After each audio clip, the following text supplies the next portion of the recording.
নমস্কার সবাইকে। কি পরিমাণ রোদটা উঠেছে তোমরা দেখতেই তো পাচ্ছ। গরমকাল এখনো ভালো মতো আসলোই না, আর যে পরিমাণ রোদ দিচ্ছে গরমকালটা পড়লে যে কি অবস্থা হবে কে জানে। রোদের জন্য ভালো করে তাকাতেও পারছিলাম না আমি। আমরা যাচ্ছিলাম রোহনের দিদির বাড়িতে। সম্পূর্ণ যে ফাঁকা মাঠগুলো দেখতে পাচ্ছ এগুলো কিন্তু সম্পূর্ণ ফাঁকা ছিল না, এগুলোতে আলু চাষ হয়েছিল কয়েকদিন আগেই। এখন সব আলু উঠিয়ে নিয়েছে দেখে ফাঁকা, আর রোদটা যে কি পরিমাণ পড়েছে। গ্রামের দিকে যত বেশি যাবে এরকম বটতলার মন্দির কিন্তু দেখতে পাবে। আর আমরা এখন চলে এসেছি ওর দিদির বাড়ির এখানে। এখানে আলু তোলা হচ্ছে। আমি কখনো আলু তোলা আগে দেখিনি, তাই দাঁড়িয়ে দাঁড়িয়ে মাঠের মধ্যে দেখছিলাম কিভাবে আলু তোলে।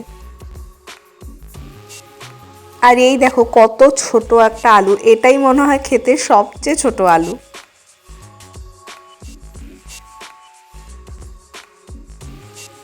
এখানে যে আলুগুলো পড়ে আছে দেখছো এগুলো সব উঠাবে। এগুলো গাছগুলো মরে গেছে, তারপরে আলুগুলোকে বের করেছে ভেতর থেকে।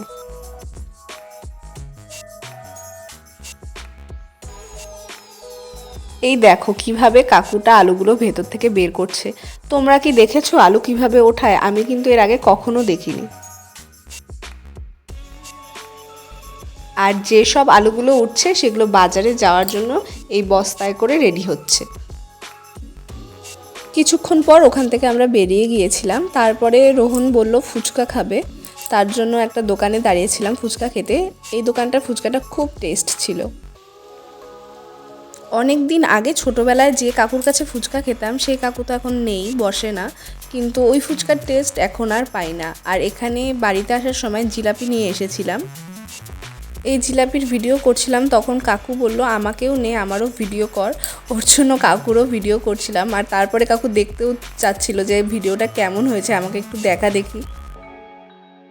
জিলিপি তো সারা বছরই তৈরি হয়, কিন্তু আমার সবচেয়ে বেশি জিলাপিটা টেস্ট লাগে খেতে যখন দুর্গাপূজার পরের টাইমটা, মানে দশমীর থেকে যে জিলাপিটা খাওয়া শুরু হয় তখন আমার জিলাপিটা বেশি টেস্ট লাগে। কেন জানি না, কিন্তু তাই ভালো লাগে।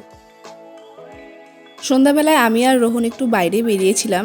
সন্ধ্যাবেলা বলতে অনেকটা রাত হয়ে গেছিলো, তার জন্য চারপাশটা ফাঁকা ফাঁকা লাগছে। আমরা বেরিয়েছিলাম কিছু কিছু জিনিস কিনতে, টুকটাক কিছু কিছু জিনিস যেগুলো আমার দরকার হবে সেগুলো। নিচের ফ্লোর থেকে আমরা ওপরের ফ্লোরে যাচ্ছিলাম, যেখানে মেয়েদের সমস্ত জিনিস রাখা আছে। সেই ফ্লোরটায় কি আছে একটু দেখতে যাচ্ছিলাম। যদি কিছু দরকারি জিনিস পাই তাহলে এখান থেকে নিয়ে নেব। এখানে গিয়ে অনেক কুর্তি দেখলাম, অনেক কম প্রাইসে অনেক সুন্দর সুন্দর কুর্তি পাওয়া যাচ্ছিল। কুর্তিগুলো দেখে বেশ ভালো লাগলো। এখান থেকে কিছু কিছু জিনিস কিনে নিয়ে তারপরে আমরা চলে গেছিলাম তার ওপরের ফ্লোরটায়। ওপরের ফ্লোরটার আমার কাজের কিছুই নেই, কিন্তু তাও আমার এই সব জিনিস দেখতে বেশি ভালো লাগে। এই রান্নাঘরের জিনিস, তারপরে এই বিভিন্ন টুকটাক জিনিস। আর এই দেখো ওপরের সেকশনটা ছিল বাচ্চাদের, আর বাচ্চাদের কি কিউট কিউট জামা ওখানে পাওয়া যাচ্ছিল।